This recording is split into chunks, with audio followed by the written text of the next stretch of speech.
In 1776, 13 British colonies in North America declared their independence.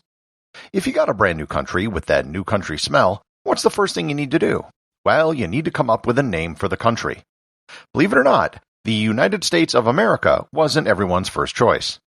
Learn more about the name of the United States on this episode of Everything Everywhere Daily.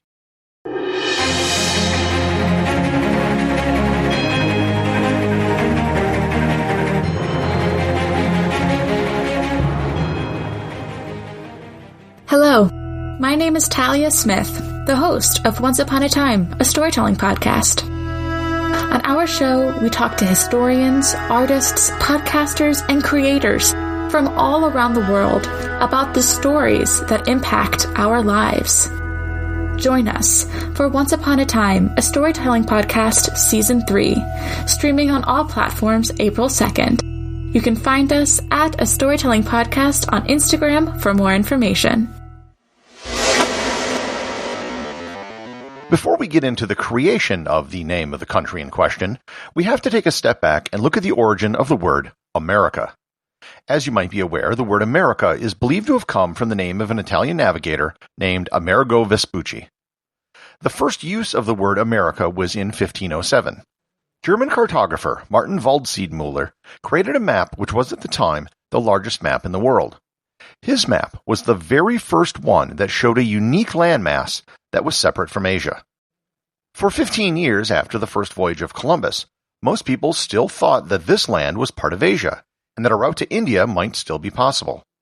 Vespucci was one of the first people to postulate that this was a brand new world. After taking part in several voyages in the late 15th and early 16th centuries, Vespucci wrote popular books about his travels which circulated amongst the European literati. In these books, he speculated that this land was something brand new. The Waldseemüller map used a Latinized version of Amerigo and called it America. In fact, on the original map, America was only applied to South America. As the Waldseemüller map spread in Europe, other cartographers began using the same convention for the name of this new land. A book that accompanied the maps, which was probably written by Waldseemüller's assistant, said, quote, "I do not see what right anyone would have to object to calling this part after Americus, who discovered it and who is a man of intelligence, American, that is, the land of Americus, or America, since both Europa and Asia got their names from women." Unquote. There's no evidence that Amerigo Vespucci ever knew that this land was named after him before his death in 1512. Now fast forward about 250 years, and some British colonies are itching to become independent. In the early stages of the Revolutionary War, the reference was always to the United Colonies. However, the term colony carries baggage with it. A colony is subservient to some other country. Many people who sought independence insisted that they were not colonies, but in fact, independent nation-states. The first written reference using the term the United States of America dates back to January 2nd, 1776. It was in a private letter from Stephen Moylan to George Washington's aide-de-camp Joseph Reed. He wrote of going, quote, "with full and ample powers from the United States of America to Spain," unquote, to get Spain's support in the war.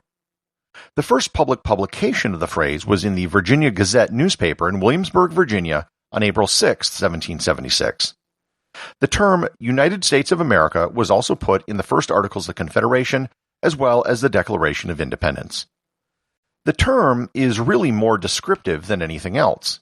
There are states, they are united, and they are in America. However, it's really kind of a mouthful. It's 10 syllables. Most countries have a long form and a short form of their name. For example, the People's Republic of China just goes by China. The Federal Republic of Germany just goes by Germany. And the Independent and Sovereign Republic of Kiribati just goes by Kiribati. The United States didn't really lend itself to a short, simple name. In 1800, one Dr. Samuel Mitchell of New York proposed using the name Freedonia. Actually, he was more concerned about changing the demonym of people from the United States, from American to Freedonian. The term American didn't really sit well with some people for a couple of reasons. First, anyone in North or South America could call themselves American, and they wouldn't be wrong. Second, and most important for Dr. Mitchell, is that the term American was used by the English as a pejorative. Needless to say, Freedonia never caught on. However, it was used as the name of a fictional country in the Marx Brothers movie Duck Soup. You might be wondering that there is a short form for the name of the United States. It's called America. Well, believe it or not, the use of the word America as a short form for the United States wasn't really even a thing until the 20th century. The first president to use it extensively was Theodore Roosevelt. For most of the 19th century, the short term used to describe the country was Columbia. Patriotic songs in the 19th century include Columbia, Gem of the Ocean, and Hail Columbia.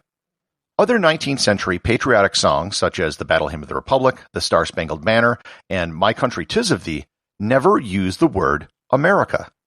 And I'll confess, this is something I never even realized until I had to write this show. It wasn't until the 20th century when we had songs such as America the Beautiful and God Bless America. Columbia is a Latinized, feminized form of Columbus. After the Revolution, King's College in New York changed its name to Columbia University. Likewise, when the federal district was created, it was dubbed the District of Columbia, and South Carolina named its capital city Columbia. There was never any real support for changing the name of the country to Columbia. It was just sort of something that was informally used. Besides, it all became moot when a country in South America grabbed the name in the early 19th century. Other proposed alternative names for the United States have included Vinland, Appalachia, Hesperia, and Usonia. The last one, Usonia, comes from using the initials US. Frank Lloyd Wright called his style Usonian. One of the other big shifts in how we refer to the country is if the term United States is singular or plural. Early in the country's history, the term United States was always used in the plural.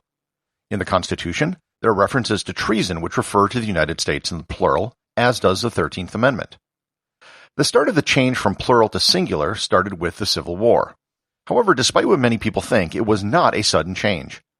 An analysis of Supreme Court decisions show a slow change over time. In fact, as late as 1890, the plural usage was still predominant. Today, it's almost exclusively used in the singular. We say the United States is, rather than the United States are. Some people don't like the use of the term American to describe people from the United States, as there are other people from the Americas. However, the United States of America is the only country in the world with the term America in its name. Yet, we are not the only country to use the words United States in their name. The official name of Mexico is Estados Unidos Mexicanos, or the United States of Mexico, although there's a movement to change the official name of Mexico too. So, whether it's America, Freedonia, or Columbia, the United States of America are, or is, still the country sandwiched between Canada and Mexico, regardless of what you want to call it. The associate producer of Everything Everywhere Daily is Thor Thomsen. If you'd like to support the show, please donate over at patreon.com. There is content only available to supporters, merchandise, and even opportunities for a show producer credit. If you know someone you think would enjoy the show, please share it with them. Also remember, if you leave a 5-star review, I'll read your review on the show. What a country! America, I love it!